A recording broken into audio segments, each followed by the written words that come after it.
Hey guys, welcome back to the show. We are really excited to be back. I know we had a little break last week. This week's guest is a amazing mom. She's a super entrepreneur powerhouse. She runs a great business called Sage Spoonfuls. She was also a star in the soap opera Passions back in the day. We were really excited to have her on the show, and Eddie blew up my spot by letting everyone know how excited I was to have her on because I was a big fan of the show. We are real excited to have you listen to this episode because it was great resources. She brought a really great energy to the episode, so we're super pumped to have you listen to it. So please stay tuned and enjoy this episode with Liza Huber.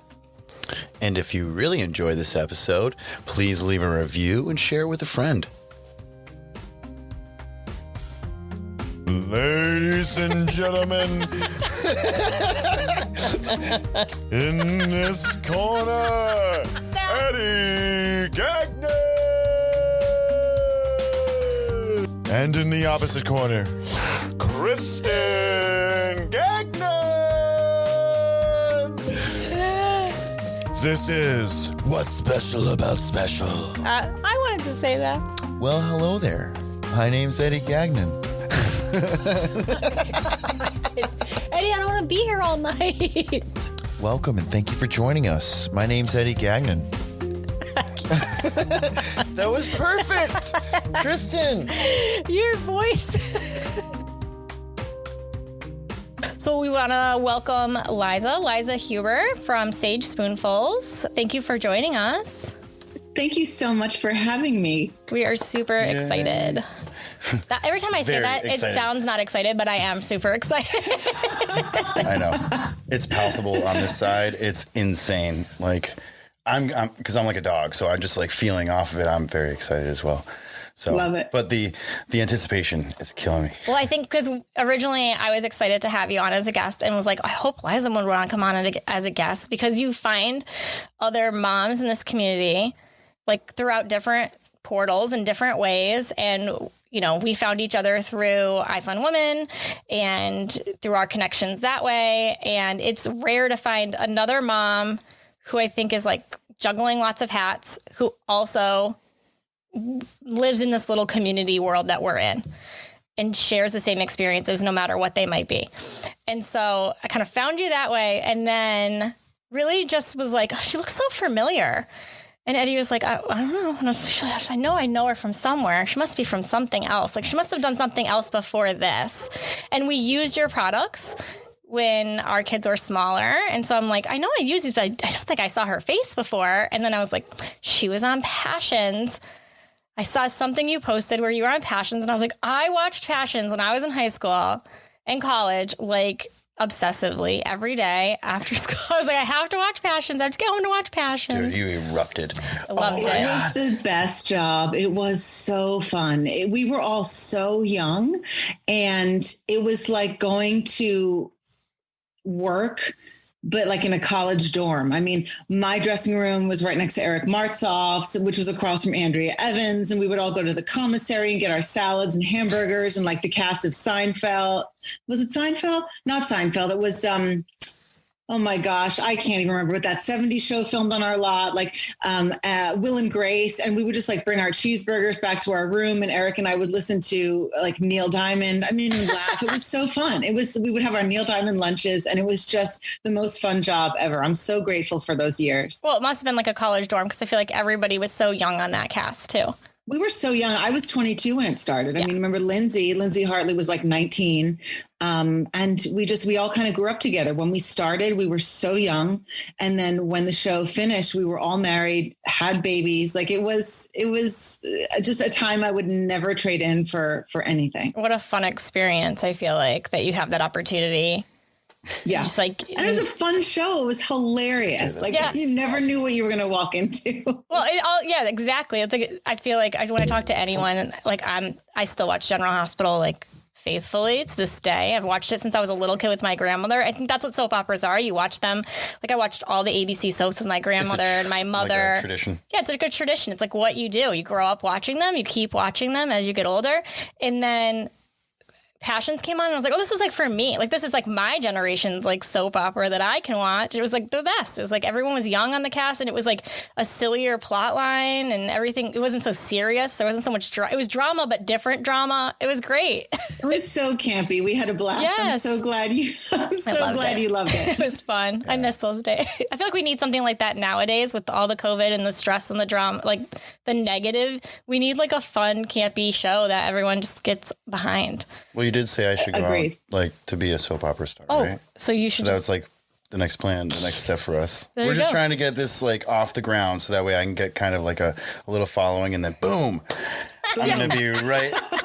He's a star. Like, okay, yeah, because the ultimate goal, of course, would be in General Hospital, but like I'll settle for like, is One Life to Live still on? No, I'll settle for One Life to. Oh, they're not even. That is So that's the transition here. We'll cut this out if you want, but One Life to Live, all my children are not on anymore.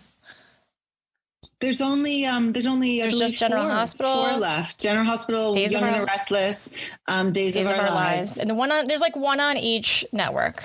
That's it. Okay. Yeah. You're crazy. So if you want to do it, you better do it quick, you better get Eddie. moving. And you need to... I'll bring it back. Watch, I'll come and I'll bring a new life to it, and then the soap operas will take off again. And then I'll hop to each one, bringing them back, You're crazy. It'll be great. Anyways. So tell us your personal story. So Sage Spoonfuls, we know, is like baby food. It started as a homemade baby food system. Right. Okay. So tell us a little bit about, before we get really into Sage Spoonfuls, because I know we used it as a baby food system when we were I love that. I had no idea. I love that. I didn't even put 2 and 2 together until, again, because when I first heard about you, it was just 2 moms. And I was like, oh, we have something in common. And then I realized you had Sage Spoonfuls, and I was like, I know that logo. We totally had those squeezies. We call them squeegees. We have those squeezies here. Love it. So tell us your personal story a little bit. How are you connected to the community? So actually Sage Spoonfuls and how I'm connected to this community is kind of intertwined. I mean, like we said, I was an actress on Passions for forever. And I had my first son, Royce, while I was on the show. And then about a year later, I was pregnant with Brendan. Ooh. And Brendan is my son who has cerebral palsy. And I was 5 months pregnant with Brendan when Passions finished up. And then we moved back to New York. And I had every intention of going to, one of the New York-based soaps. Mm-hmm. But then Brendan was born 9 weeks premature. And of course, that was the game changer. So he was in the NICU for 6 weeks. We almost lost him on 2 different occasions. And I'm sure so many parents in your community understand what that's like. It's just, you just stop. Yeah. And I knew from that moment on that I was not going to go back to work in the traditional sense. And I had the idea for Sage Spoonfuls after Royce was born. And when I was working so much, I'd often be on a set at 6:30 in the morning and a lot of times working and not get home until 10 at night. So I knew I wanted to make his food. So I would always make his food and put it in the freezer, but there was no system and it was just a mess. And there were only these little cubes, which had BPA in them back in the day. There was still BPA in the plastics and It was just a mess. And I remember thinking in the back of my mind, there's got to be a better way to do this for busy working parents, or even just for all parents are busy, whether you're working or not. And, but I put the idea on the back burner. And then once Brendan came home and was stable, I still was thinking about the idea, and there was still a huge hole in the market. And I sat my husband down and I said, look, unbeknownst to you, I've done hundreds of hours of research. I'm going to make a huge life pivot here. And I basically pitched the idea to him and then to another family member as well. And they gave me some seed money to get started because I could work from home. Yeah. I knew it was going to be at least a 2-year concept of creation. And what became, what was initially in my mind going to be kind of a little like independent, small boutique mom brand, kind of right out of the gate, because it really was so new, became a pretty hardy player in the space, like right off the bat. So it was Brendan, and it was really Brendan who was the catalyst to make the life change. That's pretty awesome. Go from actress to entrepreneur. Yeah. So I could be home with him. Yeah. I think so many times moms, we make decisions that you wouldn't ever plan for your life. Like it's not something you say, oh, you know, and then I'm going to have kids and then I'm going to do this and this and this. And I'm going to work from home and I'm going to stay home and I'm going to have a plan and I'm going to quit my career and then I'm going to pivot. Like, you don't think when I have kids, I'm going to quit this career and do this other career. Like I feel like when you're younger, you're like, I'm going to have a career and that's going to be my career for the next 30, 40 forever, years. Yeah, forever. But I know even for myself, like so many times I've pivoted and I'm still pivoting on a regular basis, just based on what our family needs are. And when you're younger, you're like, I can't even imagine that would be like the worst thing ever. But really, it's not. I feel like every time I look back, I'm like, that was the best decision I made. It can be the best thing to happen to us as long as we leave ourselves open to life surprises and we allow ourselves to go with the flow instead of fighting against the flow. Yes. If you would have told me 10 years ago that manufacturing and the supply chain would be my passion, I would say, how do you get there? How do you get there? But I love it. I love making things. I love being creative. I love helping parents. And I'm my own customer as a mom of 4 young kids. And it's just a wonderful feeling to be able to have an idea in your head and then just see it come to life and to build a team and work together towards a common goal. Was it a scary leap at that point? Like, it sounds like you had like, you know, you had your mindset and you were like, I'm doing all this research, and I've been there where like all of a sudden I get my mind into something and I don't do it minimal. I do everything like to the max. So if I have my mind on something, I'm going 100%. But it was when you finally were like, okay, and now we're doing this for real. And people, you know, you've talked to people and they're ready to give you seed money. Is that transition to really go for it? Is that a scary, like, were you like in full fear mode at that point? No, I just, because if you're going to do something, you got to go all in and go full speed, or else what's the point? Yeah. So I had the idea, you know, we did a 2-year concept to creation. And in those 2 years I had Hayden and then was pregnant with Mason. So just back to back. Yeah. We had all 4 kids in like just under 6 years. And so I just did it. I just did it. And then, you know, boom, we launched. And 5 months later, we were nationwide and Bye Bye Baby. And I remember Victoria Beckham. I remember Perez Hilton. Like there was it was sort of like a TMZ. Like a website. I remember looking at Perez Hilton one day. Just to kind of like relax at the end of a day. And there was a picture of Victoria Beckham holding a Sage Spoonfuls cooler, and her little girl, Harper, was a baby. And I am telling you right now, I stared at that picture for like 4 hours and I couldn't believe it. And I remember turning to my husband, I said, oh my goodness, did I start a brand? Yeah. Wow. and so it was like 8 months in. After launch, when I was like, oh my gosh, like we were already, the train had left the station. Yeah. Victoria Beckham had our cooler. And I was like, whoa, am I smart enough? Do I have enough money? Do I know what I'm doing? And it's like, too late. Just believe in yourself and do it. Yes. I mean, that's the thing. Everyone is scared. Yeah. There's not one successful person who isn't scared to some degree. But the differentiator is, do we let that hold us back, or do we just plow ahead? Yeah. You know, we just plow ahead. Yeah. Same thing with being a special needs parent. What are you going to do? Your child needs a crazy surgery to improve their life. Well, you just have to, you know, find the best surgeon and the best team and just plow ahead. Yes. I mean, Brendan just like got his feet rebuilt, and that's insane. But like, what are you going to do? Yeah. You do it because it's for them. My fear as a mom is not important. No. Oh, I agree wholeheartedly. I think there's so many times, and we said this on another episode, where so many times somebody has said to me, well, do you think, you know, you think it's your personality that like makes you kind of just go full force into research and find all these things for your kids, or you're so strong? And I'm like, no, I think it's just being a parent. You just don't have that in your world. Like, if these things were going on in your world, you would do the exact same thing we're doing. Yep. Like, it's just, Absolutely. This is our reality. So we're just going full force. We don't know anything different. You know, we woke up, we went for a gender ultrasound. They said, boom, this is what you've got for you. And we were like, okay, we don't really, what are our options? What else are we going to do? Say, we'll sit back and see what happens. Like you don't, it's just not an option. Yeah. Not the best choice. Yeah. You can't just like sit back and let the kid figure it out. Like I'm in control of the situation. I have to be in control at all times. Because if not, I'm watching them suffer.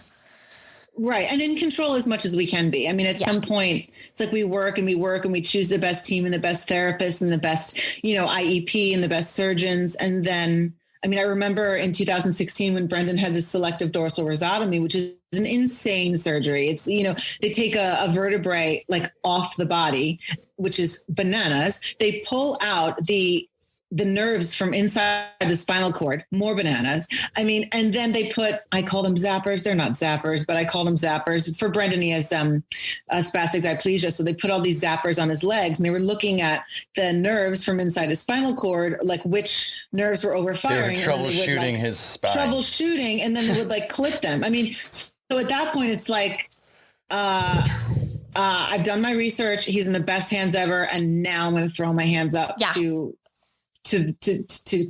God, to the surgeons, to the powers that be. I've gone full force and now I need to chill and let everyone do what they're going to do. Well, because otherwise it's just chaos, right? In your brain. I mean, otherwise you're having a panic attack. Yeah. Yeah. I mean, go full force, make your great choices for your child. And you do have to, it's hard to sometimes sit back and let other people kind of take the wheel for a little while who are trained and skilled and can do their thing. But man, some of these surgeries are just like, they definitely I know. test us. They test your faith for sure. So many times I've had to be like, I'm just gonna have to go with my gut on this one and trust that my decision is the right decision.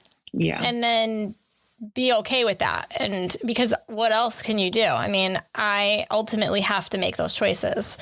Like now he's getting older. We have a couple surgeries that are coming up that we can say, how do you feel about this? And they're choice surgeries, so we can say, do you want this surgery? Because we can hold off and we can wait a couple years until you're ready. Like there's going to be a point where if it's detrimental to him, then we're going to just go for it. Right. But if this is a elective type thing, that's just going to be, for him, like one of them is straightening his legs. It's not affecting him one way or another, but if it's affecting him socially, okay. It's a big deal. It's a big deal. But he's like, I don't care. Well, then I'm not going to put you through a painful surgery where you're in 2 leg casts and you're in a wheelchair for 6 to 12 months. Oh, that's a long time. To make your legs look nicer. Like that's not, we're not even up for discussion unless one, it's hurting you. Like there's some future hurt in the, and this is going to affect you in the long run, or socially we're having an issue here. Otherwise, if he's like, I don't care. Okay. Like, I don't care if my legs are crooked. Okay. Like go with it. It's you. It's who you are. It's, it's what made you, you. I'm not going to argue it. We all have something. That's so true. We all have something. Some you can see and some you can't. Exactly. So, to transition a little, so you started, or to stay on the same topic, you started Sage Spoonfuls because, you wanted to make this, wanted to make baby healthy foods for your children at home. But where did that come from? What was your childhood like? Like, did you grow up at home with homemade meals, healthy eating habits instilled from the start? Or is that something that you were like, I really want this inspiration? What inspired you to kind of go healthy eating for your kids? It's kind of just always felt right to me. And we always, we want the best for our kids. Even if we don't always want the best for ourselves, we always want the best for our kids. So I did not know how to cook. I never cooked before I had kids. Probably the first thing I cooked was Royce's homemade applesauce. And you just figure it out. It was a decision I made. I knew it would be best for him. But I couldn't believe how hard it was to make it easy, because it really shouldn't be a big intimidating process. It's literally just pureeing fresh fruits and veggies. Yeah. It's not like preparing shrimp cocktail or anything like crazy. So it was really just, your mother's instinct to want to give your child the healthiest food. But because I worked so much, I could not cook on demand. So I really had to piece together a way to make it work for me. And I knew that there had to be a better way, because if I'm feeling this way, there must be other parents who are also feeling this way. Exactly. Oh, I also feel like as a parent, I mean, I was in that situation, especially with Annabella, when she was little. I made the decision I'm going to stay home with her for a little bit, and I'm going to try to do that. In my head, I was so young. I was like, I'm going to do this thing where all of a sudden I'm not going to be focused on working and going all the time, and I'm just going to be a stay-at-home mom, and I'm going to make my own food, and I'm going to be a great wife. And that was a crazy idea because that's just not my personality, and I need to be like going all the time. Actually, was healthier going all the time than I was staying home all the time. But because I didn't have anything keeping me going, I was just there with my kid, and we weren't keeping busy. We weren't doing anything. But in my brain, I was like, I'm going to make sure, my biggest thing was I was going to make sure I had healthy food for her. But then I did start going back to work, and we were keeping really, really busy. And it is so easy when it is a lot of work to make sure you have healthy food. And even when they started going to school, like preschool and stuff, I wanted to make sure I was sending them with healthy meal choices. And when it's difficult to like get all that together and have everything going and have a good system, it is so much easier to just go, oh, well, this on the shelf is just easy to grab. Mm-hmm. It's so true. And I think that, I mean, for all children, it's important to give them the healthiest start to life. But I think that when you get a rough start, like, our children did, yes, I think they need the nutrition even more to just jam them with as much nutrients as possible so they can grow as strong as possible. Well, I think that, I know for me, like, especially with Eddie, it was like, okay, so he's got some other stuff going on. Let's focus on making sure he's strong and healthy and his brain is going as best as possible. I want to give him, like you said, the best start possible. Absolutely. And also there's a lot of pain, physical pain that can go along with so many children, who have special needs. And so I thought, and Brendan, like his body was really tight all the time from the cerebral palsy. And I thought, you know what? This is actually one of the few things he can enjoy right now. Mm-hmm. I'm not giving him some nasty food from a jar. Like This kid is like in pain and his body feels weird 24/7. Like I'm giving him a fresh banana. Yeah. I mean, that's the least I can do. For sure. Now, how'd you come up with the name Sage Spoonfuls? What inspired that? I love this question. So again, funny how life, you got to leave yourself open. I was absolutely sold on and married to the name Mommy's Kitchen. Oh my gosh, I love the name so much. Mommy's Kitchen, Mommy's Kitchen. I was so ready. There was this dude in New Jersey who owned mommyskitchen.com, and he was not giving it up. He didn't do anything with it. He was not giving it up unless I gave him $8,000. And I was like, my goodness. I'm not giving you $8,000. I don't even have $8,000. And I was like, all right, I have no idea what I'm going to call this thing, but I know it's not going to be Mommy's Kitchen because I'm not giving this guy $8,000. And like 5 nights later, I shot up at 2 a.m. with the idea of Sage Spoonfuls. That was it. I ran to the computer, the URLs, the trademarks, like everything was available. And of course, now sitting back as an experienced business owner, the name Mommy's Kitchen is crazy limiting. Yeah. And Sage Spoonfuls is just so much of a better name. So it's just like, it's amazing how your brain just like moves and percolates things and it just hits you. That's so funny. I don't know where my brain came up with it. There was no thought process that I'm aware of. It just 2 a.m. Boom, done. It is a great name though, because you can go so many places with it. Yeah. It doesn't limit you at all to food. It doesn't limit you at all to babies or parents or anything. You can really expand it everywhere, but it still holds true to what you're doing. Absolutely. Yeah. So I'm grateful to the dude in New Jersey, the Mommy's Kitchen guy who wouldn't give it up. Now he's going to be looking for his $8,000 in that way. Keep your website. That's cute.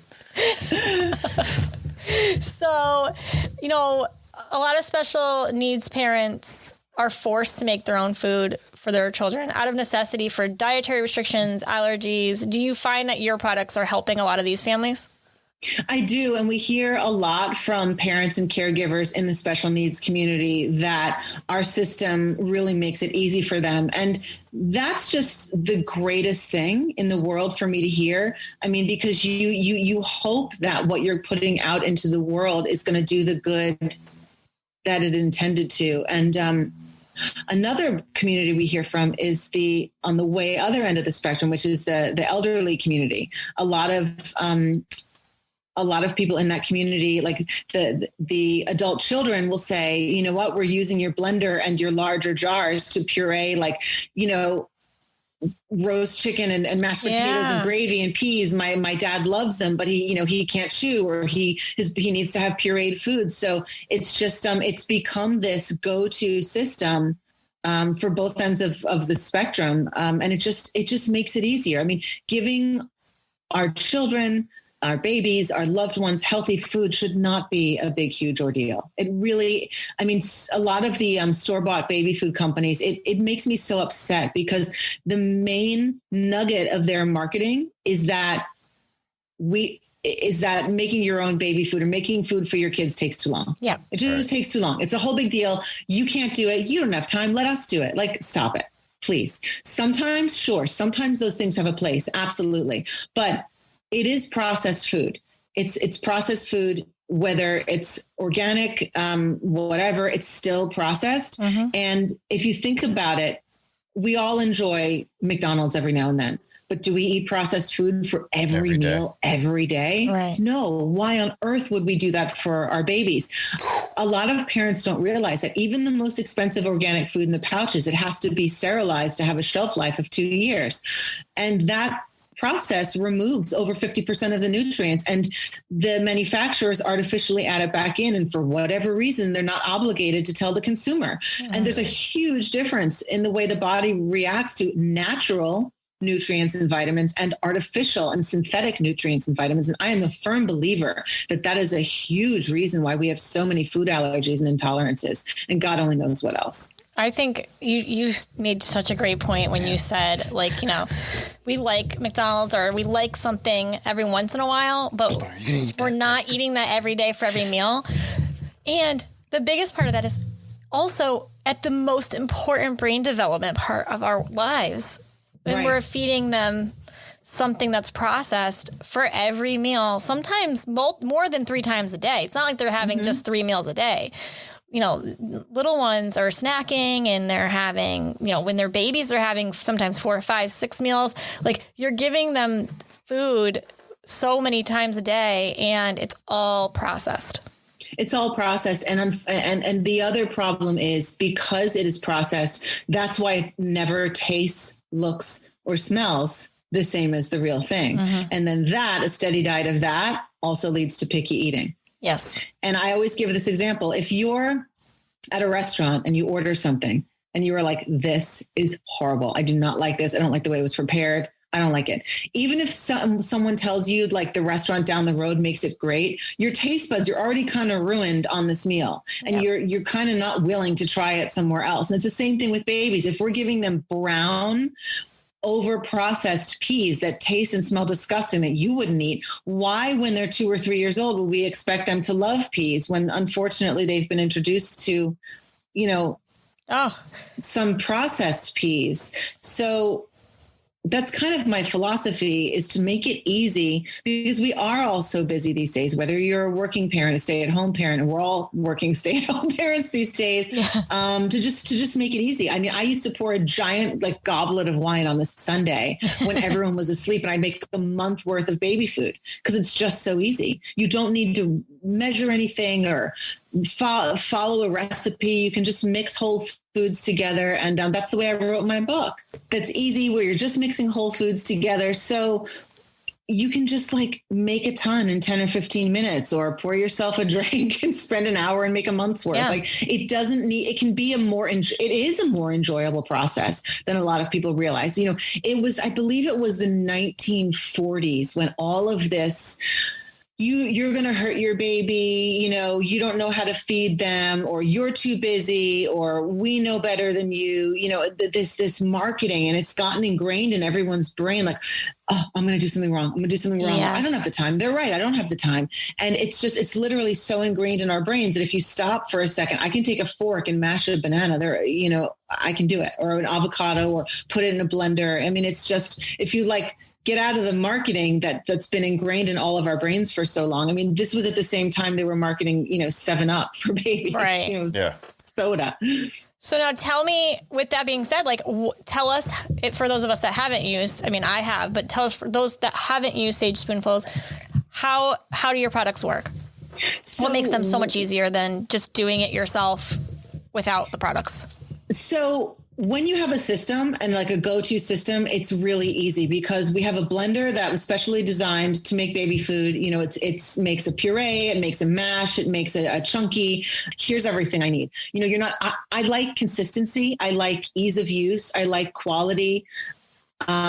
So that's what it is. We give you a system, the grab and go system with our jars, grab and go. Basically, you know, you just put the food in the jar or the Sage Squeezy. You know, you don't need to put, you know, slop bag and put it in something else and put it in something like that's a hassle. Plus you're contaminating the food by touching it so much. Right. With Sage spoonfuls, you put it from the blender to the container and you never touch it again. And you put it in the freezer because the homemade baby food is good for up to 3 months in the freezer or up to 3 days in the fridge. And you just grab the jar and you serve them from the jar or the squeezy and you never have to touch the food again. It's a one-step process.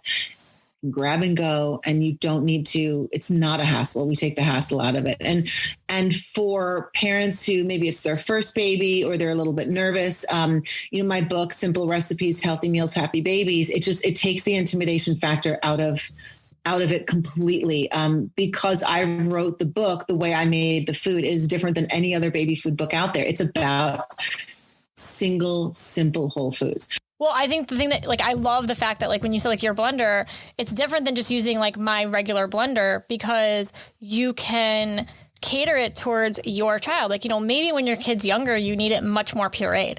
Well, then as they get older, you can make it chunkier. I mean, I think was a great part of it is, like, when our kids are younger, all of a sudden in a snap, they're in a different stage.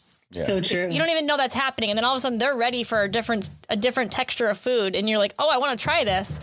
You can try it right at home, right there. You don't have to go buy a bunch of different things at the store, see if they like to taste that one, like to taste this one. Now you're just throwing stuff in the trash. Like and I think the biggest part that people don't realize, just to kind of bring it back of what you had mentioned about picky eaters, if you're sitting down to dinner and you're having mashed potatoes and peas and chicken or whatever you're having, you have a toddler sitting, or almost a toddler, you have, like, you know, a new eater sitting right next to you, you want them wanting to eat the same thing that's on your plate. Exactly.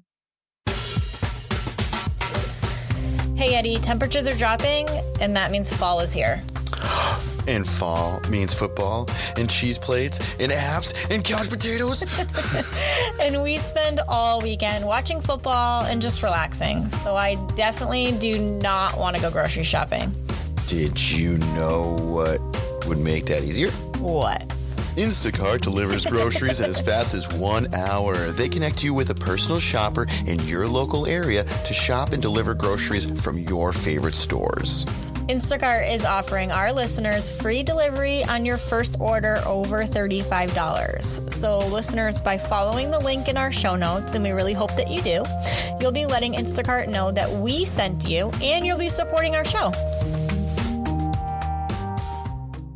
So you've transitioned a little bit from, you know, making baby food to looks like some lunch options for older kids.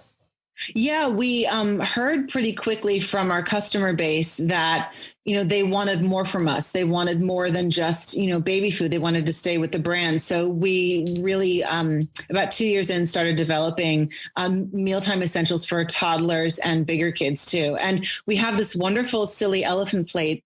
Our silly elephant plate was really inspired by Brendan and the CP community because it is made of silicone and it's really sturdy, but it also suctions to the table or the counter or the high chair. And it is the strongest suction of any suction plate that you can find on the market. Even our 13-year-old can't rip it off. You really need to stick your finger under the thing. And it really helps promote independent and productive self-feeding. I mean, that's so, so important. Independence is everything, especially for special needs kids. And the silly elephant is really the ideal plate to help those children productively self-feed. Yeah, I definitely, and I'm sure like it's helping with those fine motor skills. It's helping them really grow in that way. That's definitely needed for any age, really, probably struggling. Yeah, it's perfect to learn how to scoop because it only has 2 compartments instead of 5. So it helps you learn to scoop. It helps you learn your pincher grasp, and the plate stays put. So it really helps. It's a really wonderful tool for all kids, but especially for special needs kids learning to self-feed. That's awesome. So what is your favorite recipe to make right now?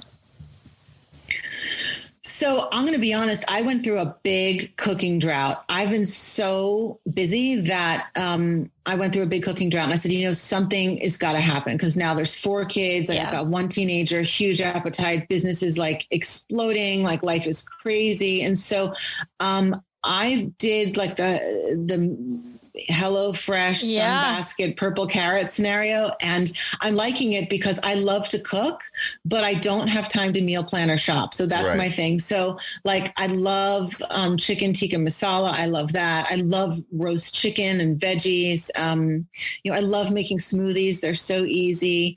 And I want to start baking again. I mean, because work cannot like take over our life. Yeah. And I was letting it kind of take over a little bit, and I had to pull myself back, because we could work 7 days a week, 365 days a year, and there's still more work to do, but you blink and your kids are out of the house. Yep. So my husband and I we're both just total workaholics. He always said, you got to know when to say when. And I stop my day at 6 PM, and I'm there for them and cooking and enjoying cooking again.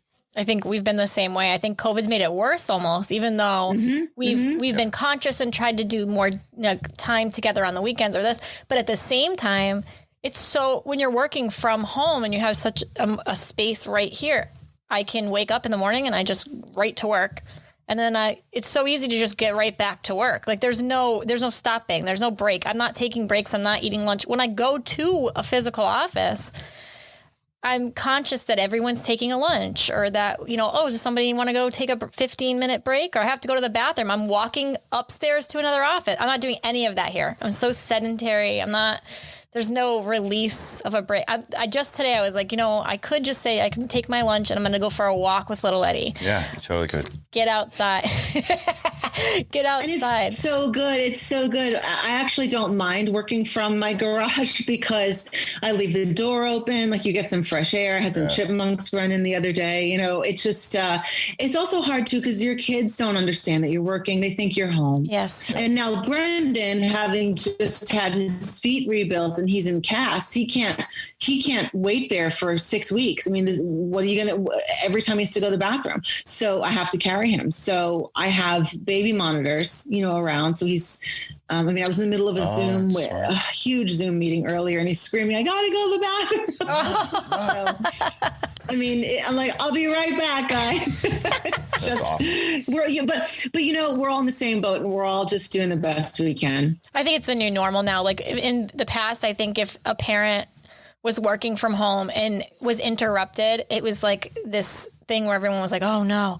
Now it's just understand it. Oh, okay. Well, don't worry. We'll see you in a sec. Like, it's just such a different, you have a cute kid. Like, it's just such a different energy. And I'm like, good. I love it. I love it. I mean, my husband was on a call because his company is based in California. So it was like a Friday night. It was like 8 p.m. So it was only 5 p.m. for California, but he was on a call. I was like, you know what? It is 8 p.m. on a Friday, and I'm going to make a drink. And I popped into his Zoom, and I was like, there's going to be a blender in a sec. Yeah, it's just a different environment, different energy.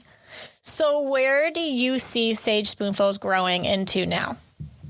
So we have so many wonderful plans for Sage Spoonfuls. I mean, in the short term, we're launching actually a ton of new products over the next 6 months. And we're also going into different areas of the juvenile product space as well, like expanding outside of mealtime as well.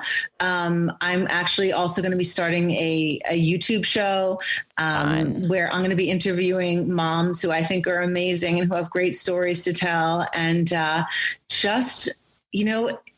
exploring other avenues and other products and different ways to grow the brand, and really start looking into giving back to the CP community in a meaningful way. It's very, very important to me. I think that's great. I mean, I think for sure. I mean, your Instagram is like one of my favorites. It's so much fun. I always think, how does she have time for all this? Like, I'm never like, I'm always like, well, I should make an Instagram story. And I'm like, like, but you know, so it's like anything else. It's just doing it, right? Because who has time? None of us has time for anything. It's just like, once you start, you just like put the camera on yourself and like do it. I know. But then I'm like, oh, I don't like the way I look. I don't like the way the lighting is. Throw a filter on it. I know. Filter on it. I know. Dude. I gotta get better. God. Can you turn off all the lights like in the city? Like, turn the lights off in the whole city, please. I think that's exciting. I can't wait to see what comes of it and where you guys go. And I'm definitely, we'll be following you guys because we have been for so long, and I'm super pumped to see what happens. So we ask all. Well, no, okay, we have a confession. I'm sorry. Like, it was like 6 months ago because I got into like a crazy cleaning thing, and we threw away those squeezy. We had to get rid of them at this point. We've had them for so long. Yeah, they were super old. They weren't pretty. We threw them away. We should have donated them. I'm sorry. Well, but you know what? No, though? I did. They have like, technically threw them away. I donated them. Each one can be used about 50 times. So they take the plate. Like, they're not indefinite forever, like a glass jar or something. So you did the right thing. I mean, after you wash it like a million times, it's time for new ones. Yes. That's why they're not expensive. Exactly. Yeah.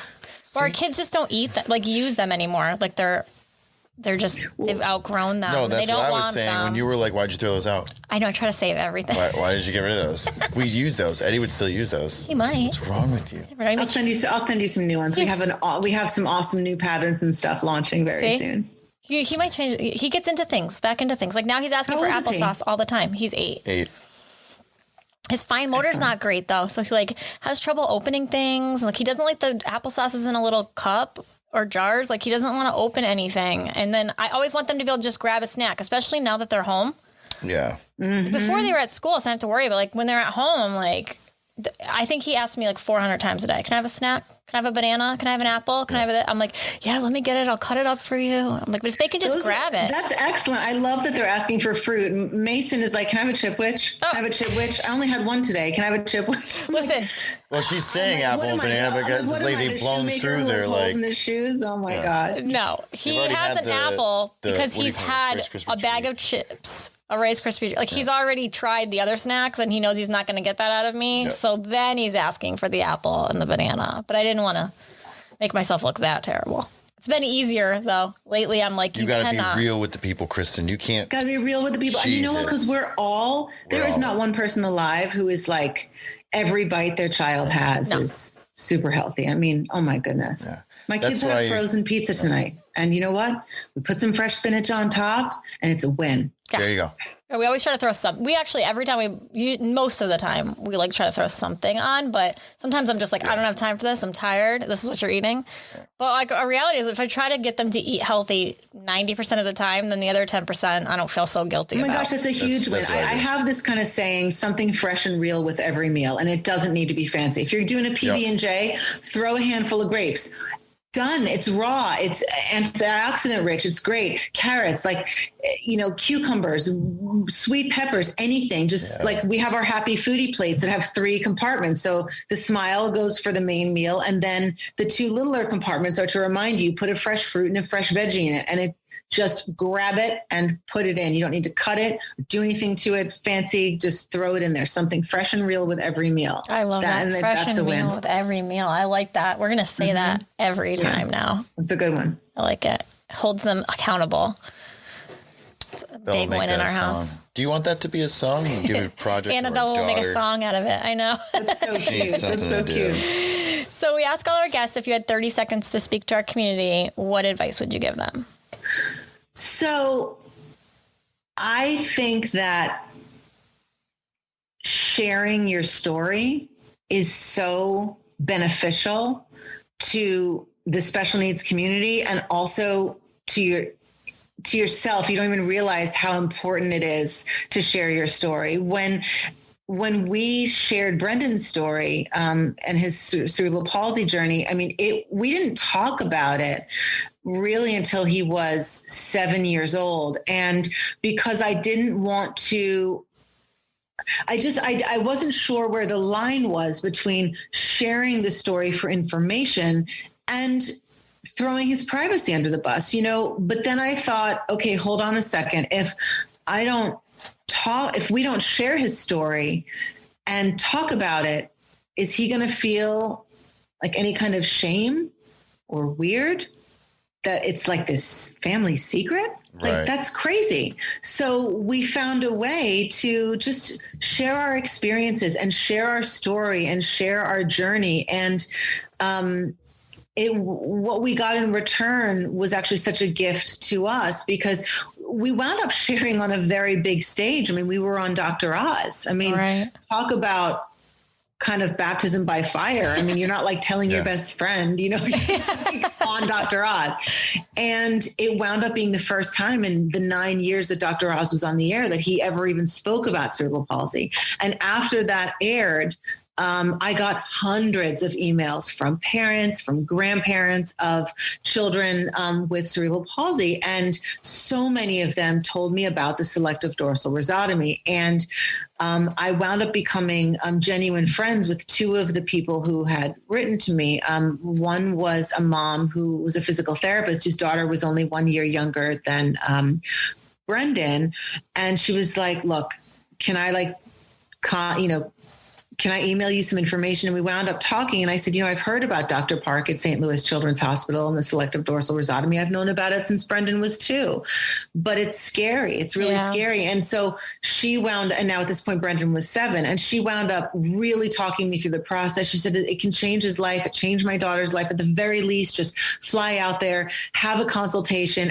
And she was right. And so while I know, or at least I would hope, that we were able to shed some light and awareness on cerebral palsy, on our platform, like such a gift was given to me and ultimately to Brendan, because I would not have considered that surgery if, I wouldn't have made those connections. Yeah. And then a few years later, in the waiting room for a follow-up, a woman came to me and she said, "Are you Liza?" And her daughter was 3 and she had her AFOs up to her knees. She said, "Are you Liza?" And I said, "Yes." And she said, "I'm here because of you." Wow. And we both just started crying. And, and her daughter wound up getting the SDR from Dr. Park, and it changed her life. So, the woman who wrote to me shared her story with me. We got the surgery. It changed Brendan's life. I shared that story. Then Joanna wound up seeing it, and it just, so I know that's longer than the 30 seconds. No, it's great. I feel like, don't be afraid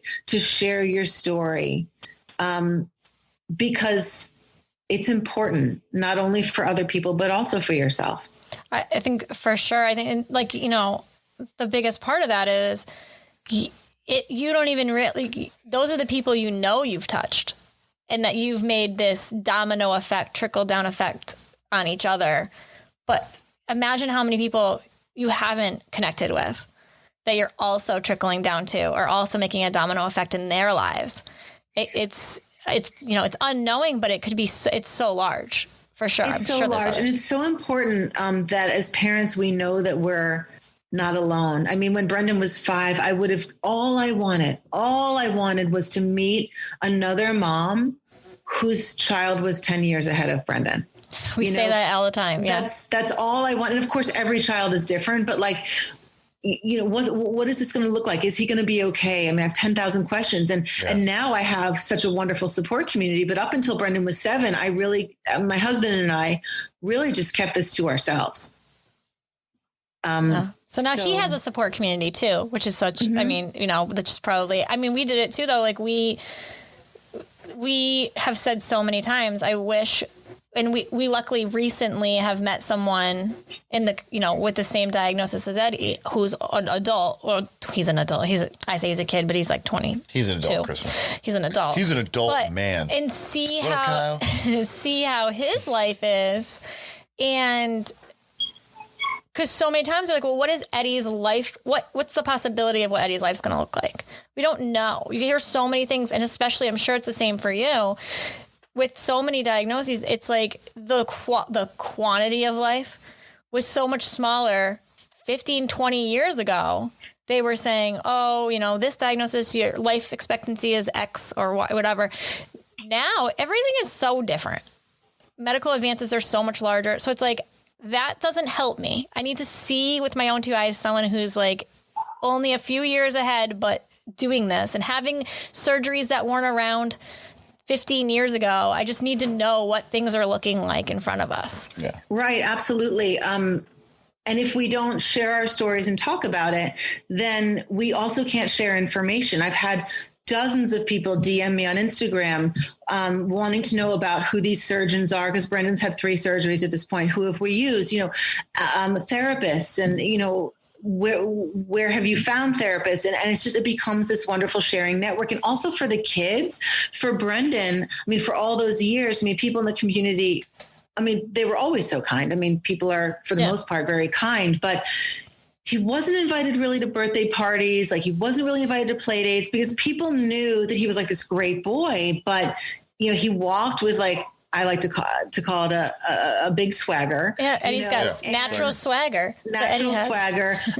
But once we shared our story and everyone knew, quote unquote, what the deal was, it was like the arms were just wrapped around him. Yeah. Okay. We're not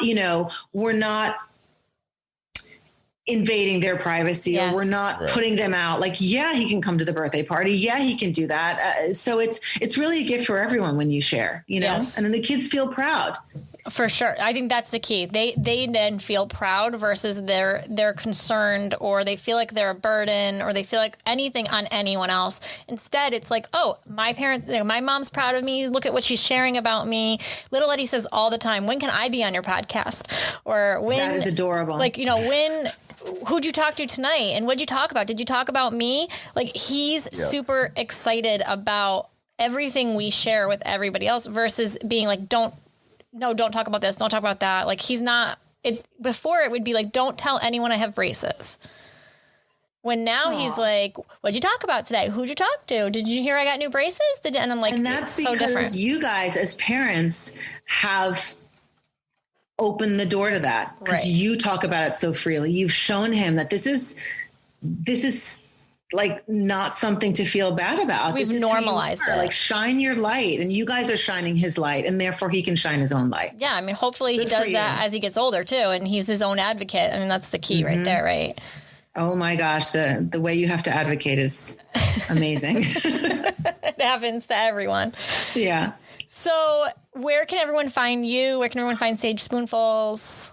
So we're on Instagram at Sage Spoonfuls, or if you want to follow me personally, it's at Liza Huber. If you want to learn more about Sage Spoonfuls, it's sagespoonfuls.com. Easy to find. Awesome. Easy to find.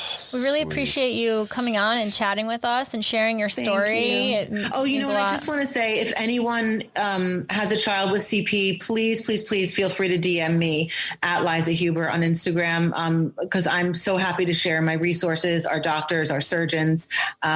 Please feel free to reach out. Oh, then that's awesome. Tremendous. So many times people are always looking for someone to connect with, and ours may be nervous to kind of reach out and ask those questions. So it's awesome for you to kind of welcome that. Well, of course, again, all about sharing, right? Yes, exactly. Absolutely. Well, thanks so much. We really appreciate having you on, and keep in touch with us. And let us know how everything's going. I will. Thank you so much. Awesome. All right, bye. Well, thank you so much for listening. We really hope you enjoyed this episode. As always, please make sure you share with a friend and leave a review. You can find all the resources mentioned in this episode on our Facebook or Instagram on @SpecialAboutSpecial. Thanks again, and we'll see you soon.